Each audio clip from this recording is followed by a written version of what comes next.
important. How do we do that at a time when we keep hearing, oh, we're spending more than ever, but it seems locally like there's less and less all the time. Well, I mean, we have to innovate, and there are however many people are in this room, there's that many ideas on what could be done. I think it's important to hear from local people, because people are engaged with the school. They see what's going on, and people have ideas, and people will say, well, you know, we could just tweak this, and that would save a little bit of money, and it would get everything done that we need to do, or would provide that educational service a little bit better. So it's a very broad answer, I understand that, but I think we need to keep the conversation local, and we need to make local decisions about how to best educate our children and youth here in our town.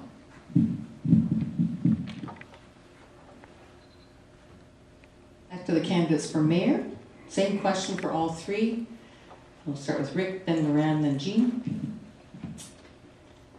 How are you going to change the bylaws so that people who do a business in this town have to buy a business license? Many people are currently doing business or services for money and do not have a business license. I'll give Rick my mic.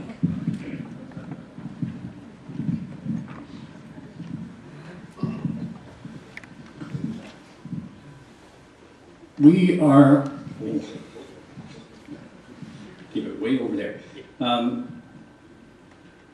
We put a lot of trust in people to do the right thing. That if you're going to carry on a business, there is a bylaw that says you should and need to have a license to do that. We have quite a database of individuals who do carry on business within the village of McBride. Our business license bylaw is very reasonable.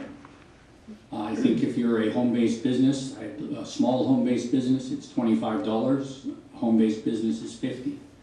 A regular business, contractor, entrepreneur, whatever, is $100. That's a very reasonable fee. The bylaw system in British Columbia is really set up to work by complaint. If someone complains about someone doing business without a bylaw, then that's when the resources get put in play to deal with the situation. So if you're a resident who's out there and finds that there's someone doing business and you don't think they have followed the steps to enable them to continue or perform that service, then a phone call to the staff at the village office would be the first step to solving that problem. Thank you.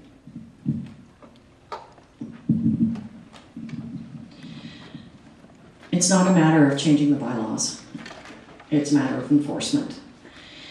So the question becomes, and please bear in mind that we have our staff basically booked for the next full year with the projects and tasks that they have on hand right now. And we do not have the manpower or the money to hire a bylaw officer, which is where your enforcement comes in. It goes the same for dogs, it goes the same for any bylaw. We did have one staff member take a course in bylaw enforcement. He left, and we don't really have that anymore. And it'll cost money, it costs wages. And I don't think with business licenses you can recoup the wages that it's going to cost. So I don't know if it's really cost effective. With business licenses, I know we receive a lot of complaints because people feel it's fair that they have a business license and their competitor doesn't have a business license, and I would agree with Councillor Thompson on this point. Fairness does matter, and my hope would be that if you don't have a business license, you pay for it, because we do support the Chamber of Commerce for business. And so some of that money through our budgeting process does go to the Chamber of Commerce for the Visitor Information Center and such. So it would be really nice if people would just do the right thing and get a business license. Oh. after having a business in McBride, I never saw what a business license was good for, to be quite honest. You can already tell that it's hard to enforce the thing. It doesn't bring in much money. What we want to do is build business, not take it apart. We want to make it easier for businesses. So I completely disagree with even having a business license. If I could see something that the village does for a business, might have a different attitude. I would not have a problem having a license if 100% of the money went to the Chamber of Commerce, because I understand what they do. So that's just a business perspective.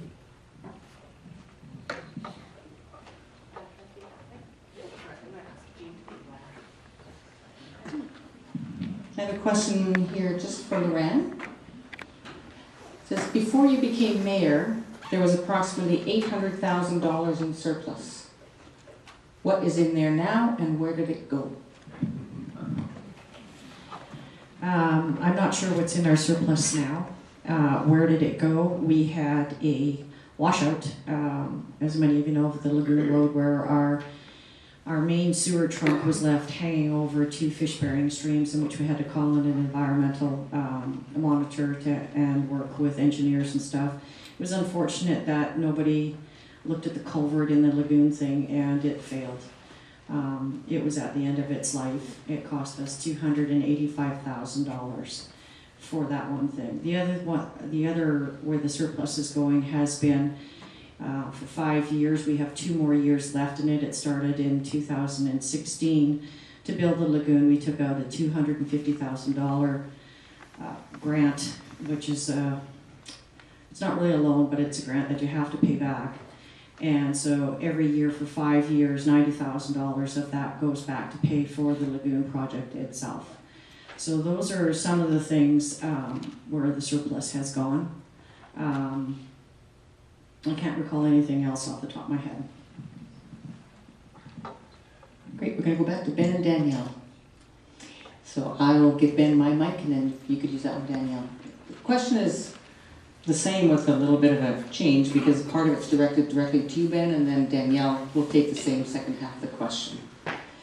So Ben, it says, last year you were very vocal about not having the music festival, although it brings tourism and money to our valley. If you become a director, are you going to promote or abolish tourism ideas such as the music festival? And then Danielle replies to a similar question, although you didn't object to the music festival, I believe. Last year and the year before, I was very vocal about having noisy neighbors with no respect. I had personal words with them about dropping their volume at a reasonable hour of the evening, which they refused to do. At that point, I was not a fan of the music festival. That festival is now shut down. Their own choice. They did not run it this year. No word yet as to whether they will run next year. However, I do hear that young fellow out toward Crescent Spur is trying to, with the cooperation of the people who ran the Robson Valley Music Festival, start up another one out in that direction. And from all appearances, he has the support and encouragement of the people who are his neighbors. More power to him.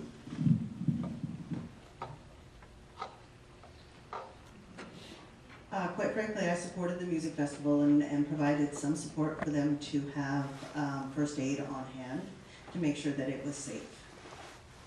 I think that these sorts of things are community builders. I supported the bike trails up on Tier Mountain. I have supported the backcountry horsemen in the trails and the campsites that they're building.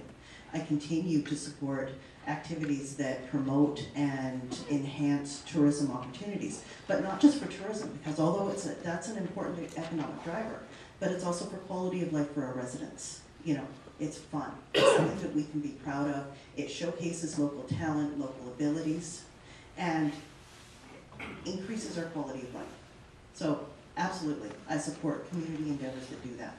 If there's a disruption for 3 days out of 365, well, I guess we all have to make our choices on that one. Thank you.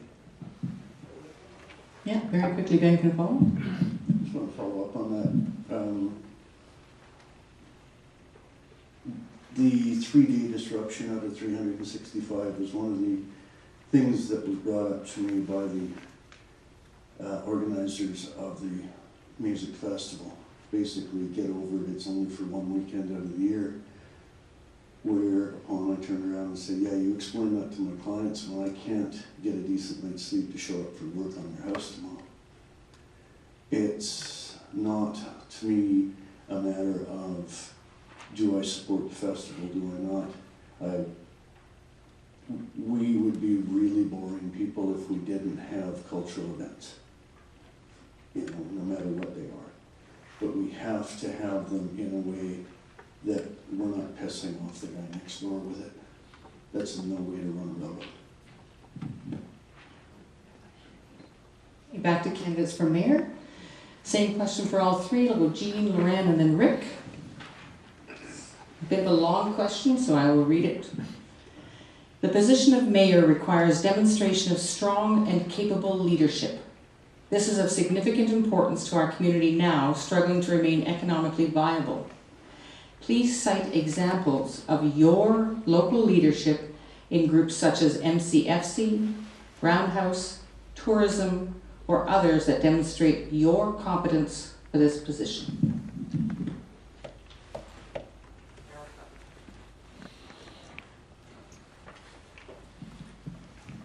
I guess to answer that, I've been involved mainly with the Elks and Royal Purple, and it keeps me awfully busy.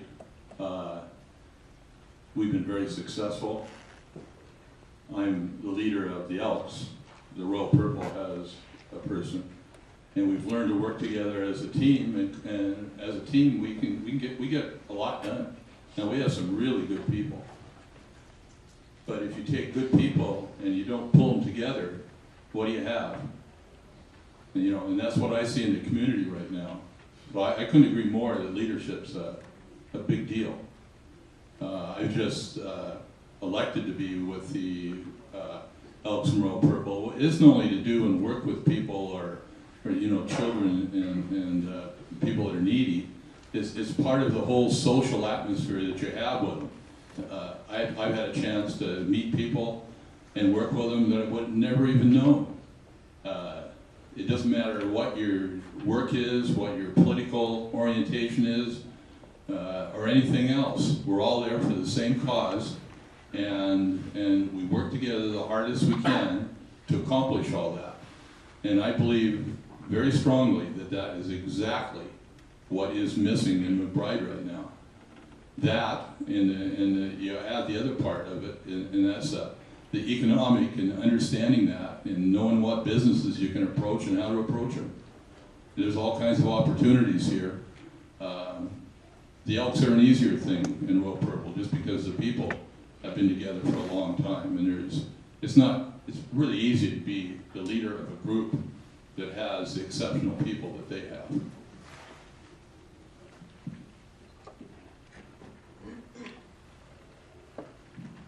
Would you mind reading that again? That was really lengthy. Yep. I'll give it to you. The position of mayor requires demonstration of strong and capable leadership. This is of significant importance to our community now, struggling to remain economically viable. Please cite examples of your local leadership in groups such as MCFC, Roundhouse, tourism, or others that demonstrate your competence for this position.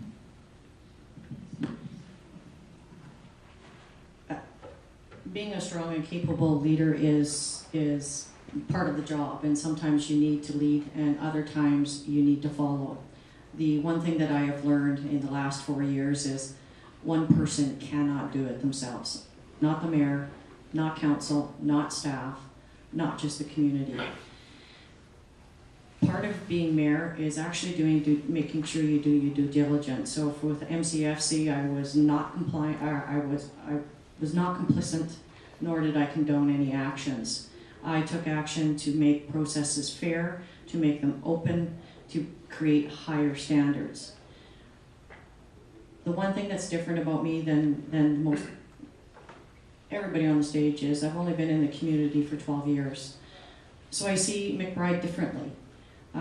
I've always seen what its possibilities can be. So it wasn't hard to support the library museum. It wasn't hard to support the bike trails. It was easy to come up with the thought process of, hey, let's build a connector trail and encourage people to stay in McBride, to eat in McBride, to shop in McBride, and walk or, hike or bike to the trails. The horseback riding group, that's an amazing opportunity. And supporting each and every single one of those, even the ancient cedar forest, I mean, to get that celebration took me 9 months of telephone conferences just to get the logistics for that. So supporting your community groups and working together for a good outcome is part of what leadership is.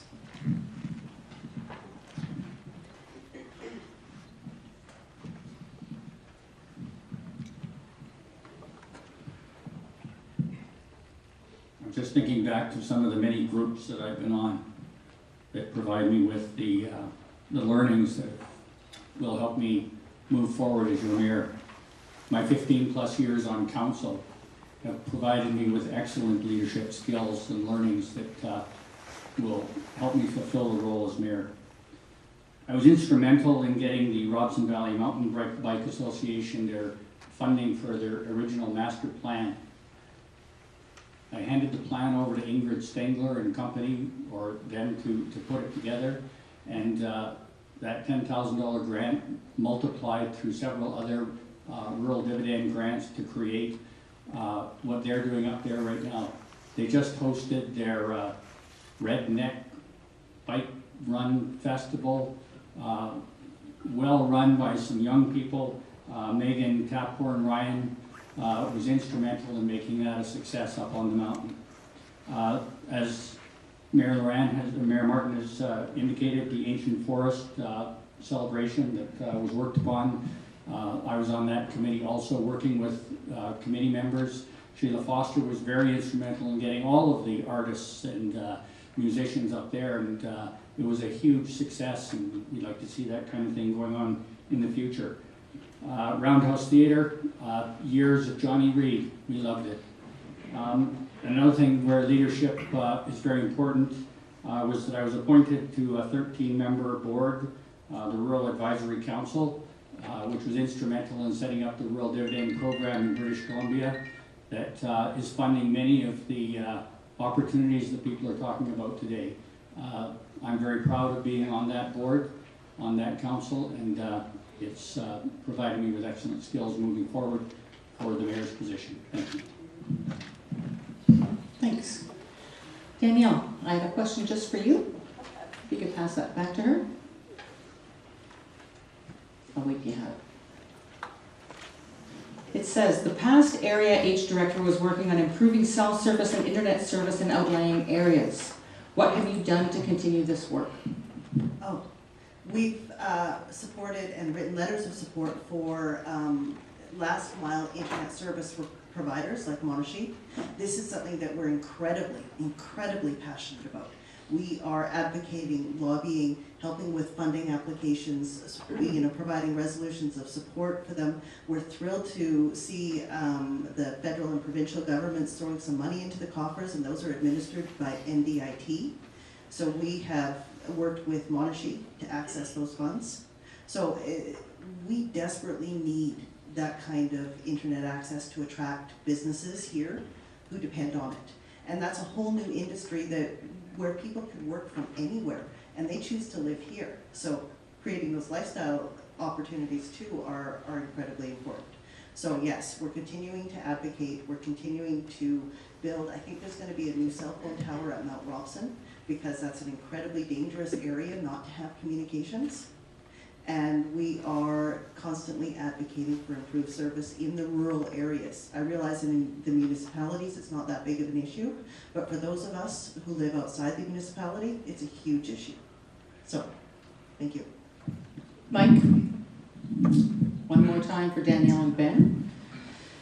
It has two parts. One question goes to Danielle, and then there's sort of a response availability for Ben. It says, our community hall has liability insurance through the regional district. Why do any user groups have to pay additional liability insurance? And then there's a part B, which I will get to Ben after. Go ahead. Actually, that's been a bone that I've been picking at for the last 4 years, and proud to announce that and it took a while, there is an online portal where you can access low-cost insurance for events. So just like the school here, you have to have your own insurance when you have an event. Just like any other recreational service, anything run by government, you have to have your own insurance. Municipal insurance, and I'm pretty sure that we have a counselor who can answer that question regulatory better than I can, sitting back. Not to put you on the spot, Rosemary. But in the meantime, what I've been working on is finding ways to make it less expensive, much less expensive, and easier to access for insurance for user groups.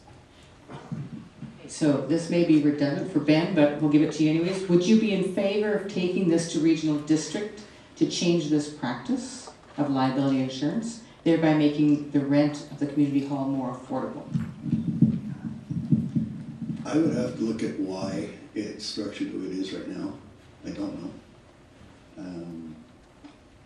And if it seems, we can use the word reasonable, that it is structured the way it is, look at other ways to make that rent less expensive. Part of the struggle with community-owned buildings is at a certain point, they stop paying for themselves. If we don't have the user groups in them, community centers, rec centers, that kind of thing, then we lose the use of them. It's something I need more education about, and will definitely be on my list, as it were, of things on that really steep learning curve I'm about to have. Yeah, Neil, could you pass your mic to Lorraine?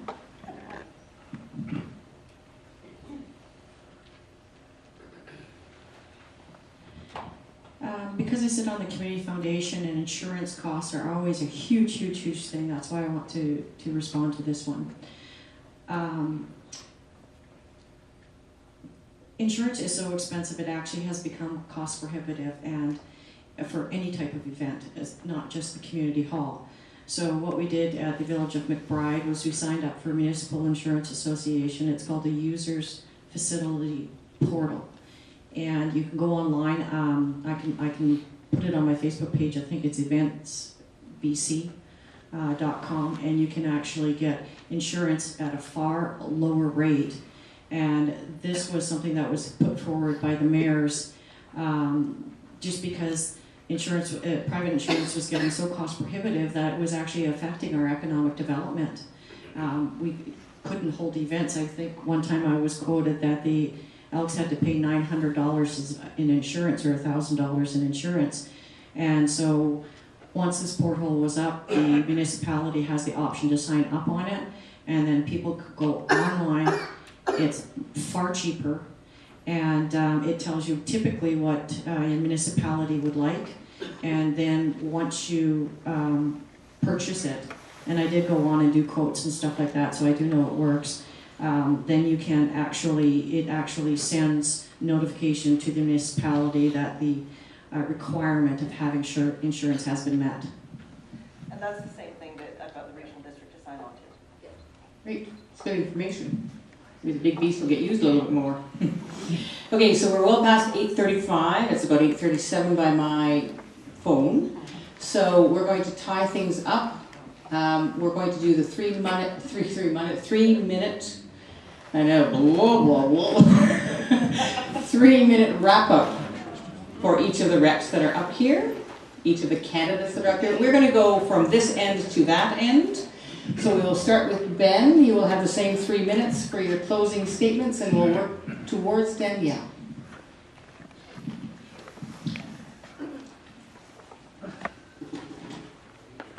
I've already said that I want to see more people employed here full time. I want to see more of our kids able to stay after high school. It's been mentioned to me that industry will wreck the place. Well, that's one quote. We have the skills, we have the technologies available that we can have industry here, heavy industry, without turning the valley into an industrial wasteland. I would like to see more conversations, avoid the panic, and avoid the fear of damaging the place. Not that we should ignore what might be if we're not careful with it, but not start with, oh my, and, you know, kind of end things before we even get going. The kind of conversations I've been having in the last couple of weeks with people from Belmont right through Donut Creek been very encouraging. People have some great ideas. You've talked to me about wood waste use, other couple of others that I'm not mentioning by name at this point, by agreement. Very innovative, brand new, and we could be looking in a few years for another 100 people who are here. How many kids is that going to mean in our schools? It's going to be great. We've got to do it carefully. We've got to be talking to each other all the time. Your job as constituents, as voters, is just as important as ours. It doesn't end on election day. You've got to stay involved with us. Keep talking. I'm looking forward to hearing from you. Thank you.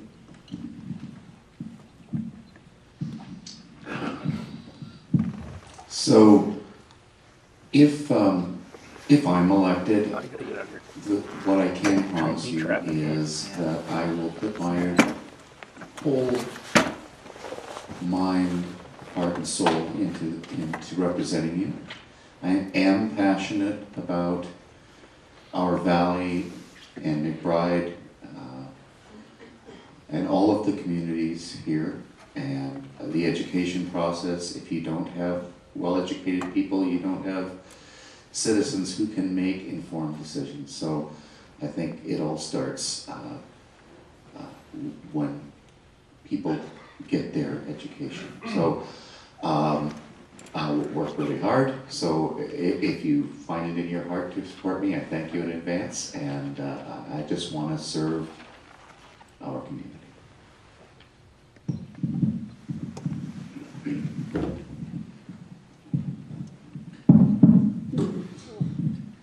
Throughout this evening, you've asked and posed excellent questions to get a glimpse into who we are and what we plan to do in office, and more important, how our actions and decisions will improve your well-being over the next 4 years and beyond. You asked questions about seeing local improvement, cost of government, business retention, attraction. You want to see improved multi-level cooperation among levels of government. You want to see more communication, not just what we're doing, but why, and you want to have a greater say in the decisions that affect you. You have expressed the need for us to move forward so as not to experience the turmoil created with resignations, firings, and by-elections as we experienced in the first half of the past term. At present, we have several vacant commercial spaces on our main street. If these each had a small business operating, there could be as many as 9 additional families working. As we improve our tourism and recreation infrastructure, there are niches that innovative residents can fill. We can help by encouraging organizations like the Chamber of Commerce, Community Futures, to help individuals fill those niches and create jobs in McBride. Council can work with and support the McBride Community Forest Corporation as they seek expansion and opportunity to make greater local use of wood fiber. I'm an entrepreneur. I will talk and invite and help people find their place in and to contribute to our community. We need to reach out to MLA Bond, as she is our link to the provincial legislature, and ensure that she and her colleagues in government are there to help us reach our goals. In government, the elected faces may change, but the staff behind the faces continue to work on our behalf. I have 15 years of experience working with provincial staff and will continue on your behalf. With greater communication, more direct involvement by residents in meaningful council committees, we can attract perhaps younger members of our community. No offense to those of us who are a bit older. But we must find ways to engage our younger population to step up at the next election and carry the torch further, even farther. I will bring enthusiasm, energy, diligence, optimism, effective communication, and community participation and economic growth to McBride through the next term. I can do this with your support, so on election day, put a tick beside Rick, your next mayor of McBride. Thank you for your support.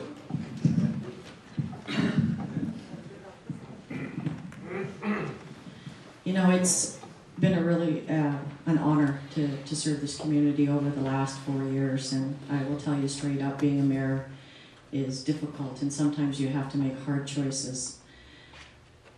What I would like to see and what I'll bring to the table is to be innovative, to start looking at things like revitalization, tax exemptions, public-private partnerships, land donation, things that can move our housing sector forward.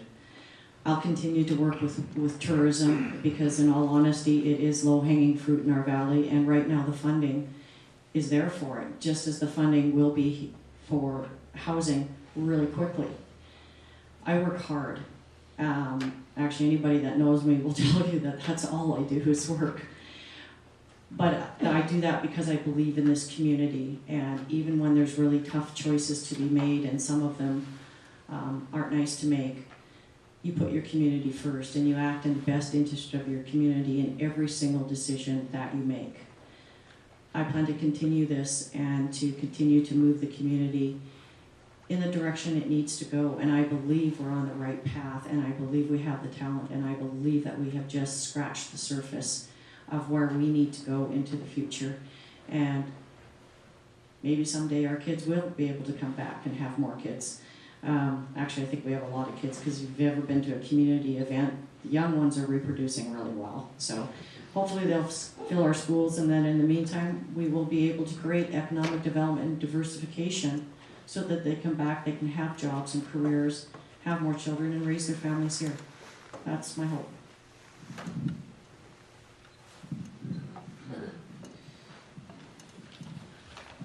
We do have the opportunity right now of lots of kids being born, and that's great, but what are their parents going to do for jobs in the future? And that's what I'm concerned about. What are those kids? What is their future for here? Is there going to be employment for them? I know that my family, my grandkids, you know, they probably will not have an opportunity to work here. Everybody's in the same position. What we need in here is we need jobs, and we need to go after them and work together. That doesn't just mean in the forest industry. It's a combination of everything.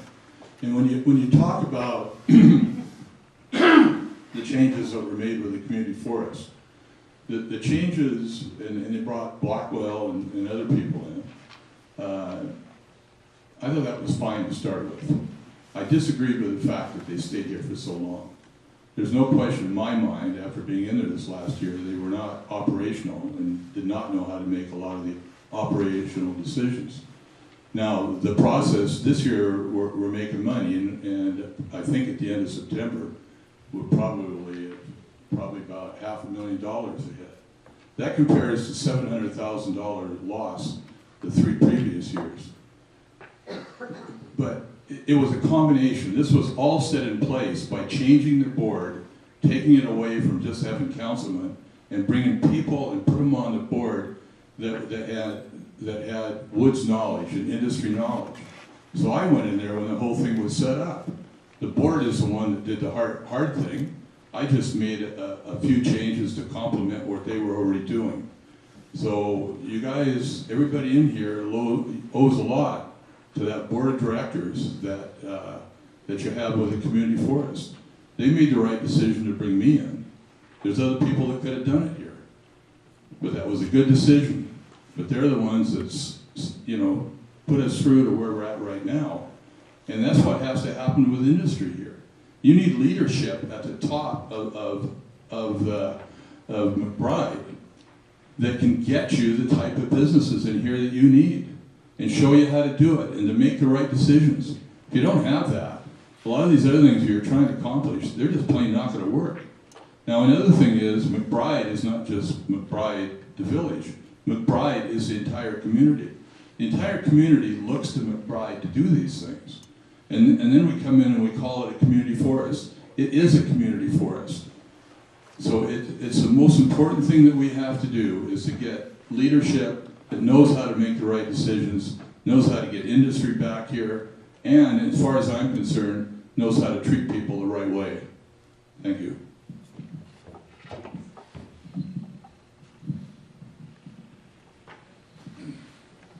I think that we've had a discussion tonight where I think you understand what my vision is for the schools in our area.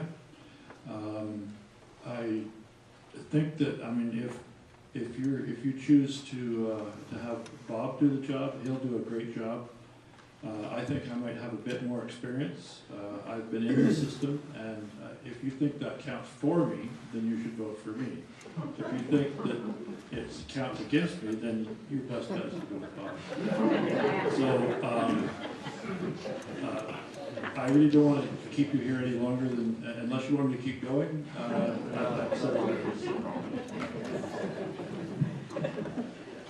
I wish we could elect them both. Yes, absolutely. Okay, last word. Yay. Okay, I've been working a lot on what we call asset-based community development. Taking some courses on my own time, doing some things in that. And that begins with looking at what we have and what we can build on, instead of complaining about what we don't have. So, I'm just going to list off some of the things that we have from our community forests. And I say we have 3 of them in our area. They're an enormous asset. Our farmers, ranchers, railway and forestry workers give us strength. They're our backbone. Tourism is an important economic driver, and we are always supporting new opportunities in this industry. But we have more than that, okay? From building a playground in Dome Creek and a museum in Dunster, to creating programs for kids in Valemount,